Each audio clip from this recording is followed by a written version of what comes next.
Nama saya Khairul Inim 25 60 00 11 9. Di sini saya akan menjelaskan tentang manfaat superkonduktor.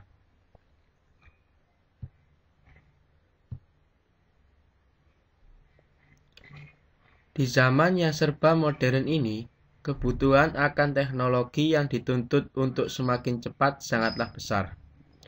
Superkonduktor adalah salah satu jawaban atas pertanyaan ini, karena superkonduktor adalah di mana suatu material tidak memiliki hambatan pada suhu tertentu. Dengan tidak adanya hambatan, maka arus dapat mengalir tanpa kehilangan energi. Berikut adalah sedikit manfaat superkonduktor dalam kehidupan.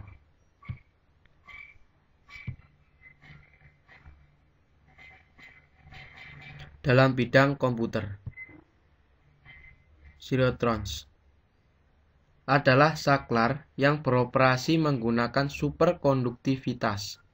Saat ini, efisiensi dan efektivitas sangatlah dibutuhkan, sehingga penggunaan superkonduktor yang tidak mempunyai hambatan sangat berguna dibandingkan dengan bahan-bahan lainnya.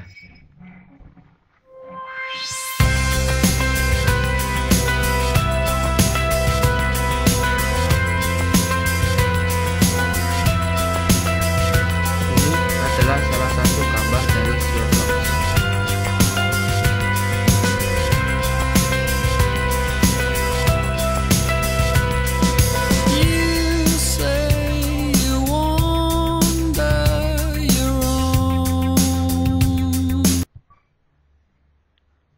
Dalam bidang fisika,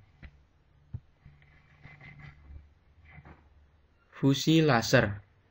Teknologi kriogenik telah menjadi suatu hal yang tidak dapat dipisahkan dalam proses fusi laser, yaitu suatu proses penghasil energi harapan di masa yang akan datang.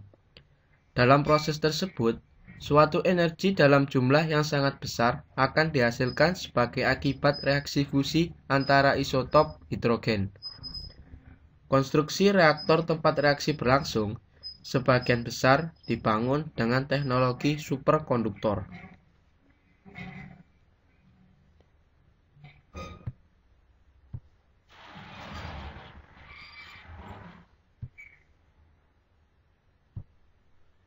Ini adalah gambar dari fusi laser.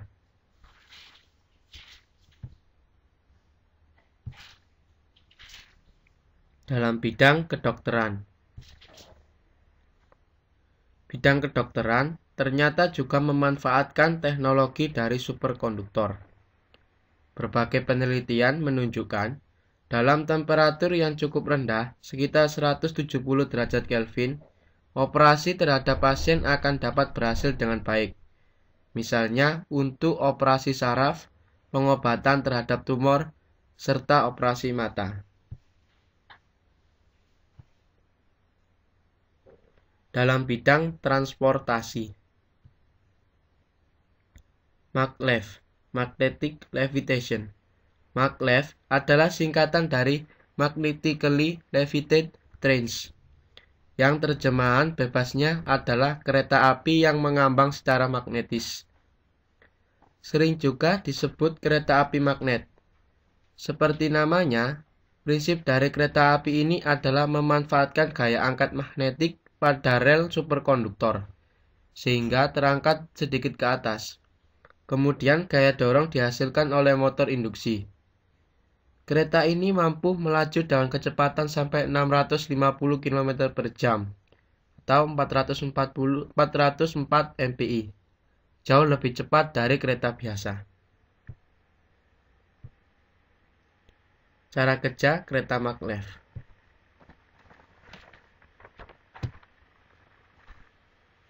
Kita tahu bahwa magnet itu memiliki dua kutub, utara dan selatan. Kita juga tahu bahwa kutub utara dan kutub selatan selalu tarik-menarik. Sedangkan kutub-kutub sejenis, utara dan utara, atau selatan dengan selatan, selalu tolak-menolak. Prinsip dasar yang sederhana inilah yang diaplikasikan untuk menjalankan dan menerbangkan maglev train. Kereta api ini memiliki rel kereta yang berbeda dengan rel kereta yang sudah kita kenal selama ini. Pada kedua sisi lintasan rel, kereta terbang ini terdapat dinding-dinding yang dilengkapi dengan kumparan-kumparan kawat.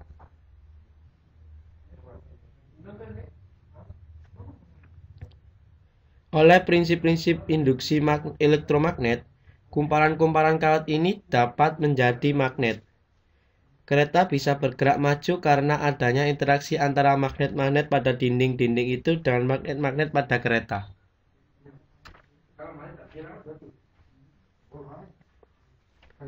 Pada gambar, kita bisa melihat jajaran magnet di sepanjang dinding dan sepanjang kereta. Huruf U menunjukkan kutub utara dan S menunjukkan kutub selatan. Jajaran magnet di sepanjang dinding ini dihasilkan oleh arus listrik bolak-balik dari stasiun-stasiun terdekat.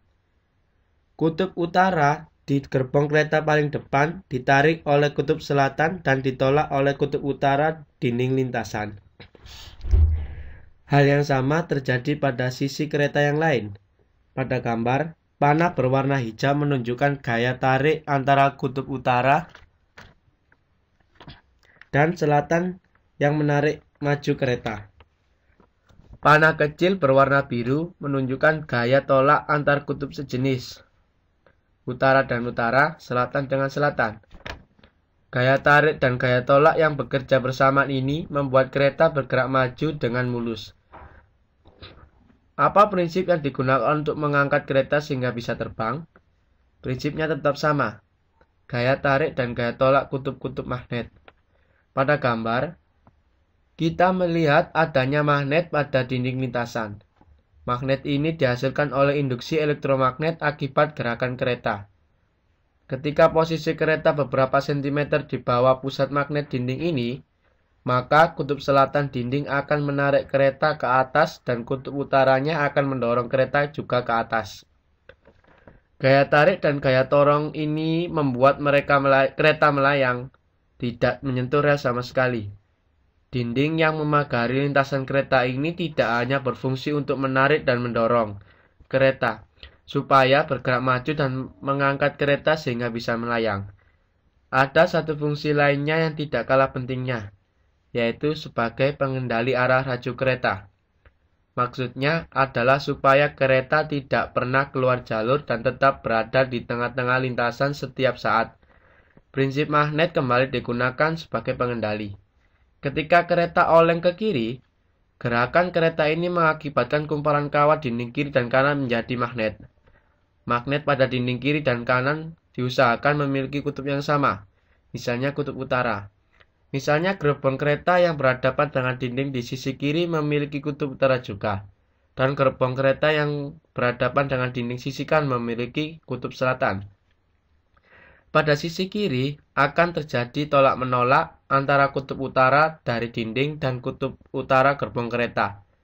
Pada sisi kanan terjadi tarik-menarik antara kutub utara dinding dengan kutub selatan kereta.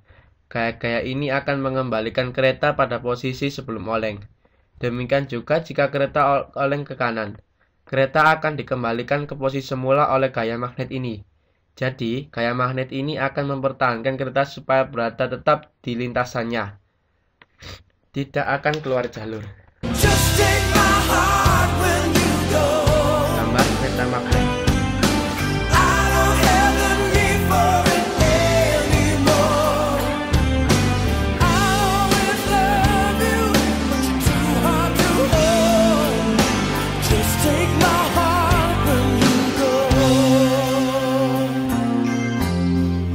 Dalam bidang militer, HTS Squid digunakan untuk mendeteksi kapal selam dan ranjau laut. Gambar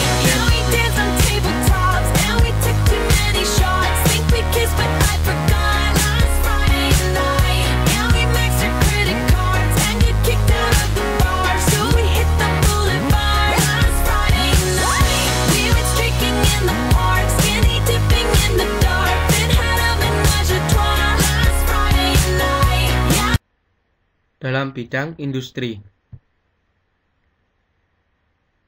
kabel transmisi, kabel superkonduktor dengan pendingin nitrogen untuk menggantikan kabel tembaga.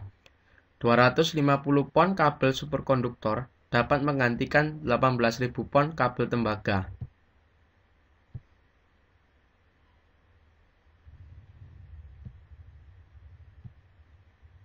Ini adalah gambar kabel transmisi.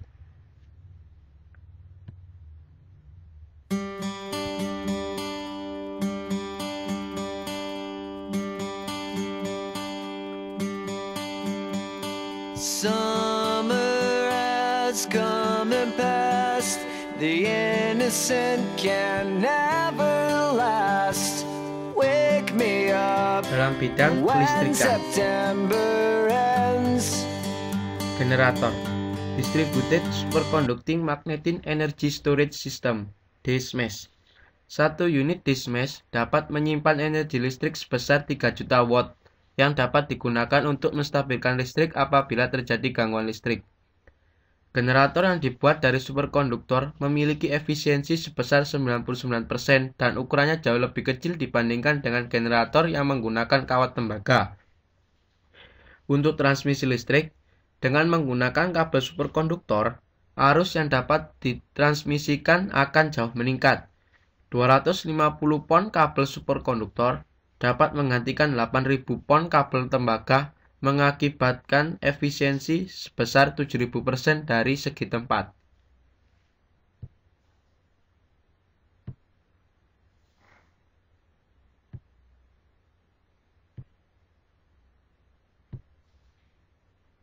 Ini adalah gambar dari generator DSMES.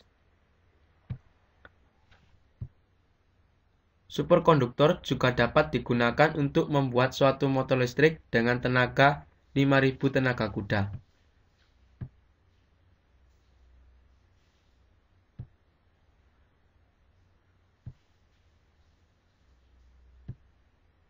Sekian dari saya. Terima kasih atas perhatiannya. Kurang lebihnya minta maaf. Wassalamualaikum warahmatullahi wabarakatuh.